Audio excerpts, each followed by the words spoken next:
Assalamualaikum. Apa bener sampean sing jenenge Misto, anake Liwak Gimin? Heeh, kowe sapa ya? Peh, akhirnya ketemu. Ket wingi nane aku muter-muter goleki sampean ning Jumbleng ra ketemu lho. Dikira aku telek ah. Selamat, sampean oleh warisan teko Mbah Buyut teko buyut-buyute sampean. Rodok kentir wong iki. Warisan omah lengkap sak jumbleng-jumblenge ning ngisore wit jaran. Iki surat wasiate. Sik, koyok mau tak lebone ning jero sempak to. Lah iki ketemu. Raimu ono ning surat wasiate mbahmu.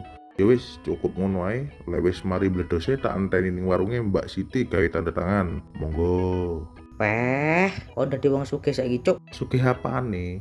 Lah kon jelas oleh warisan teko buyut-buyutemu. Mosok ora paham. Ora.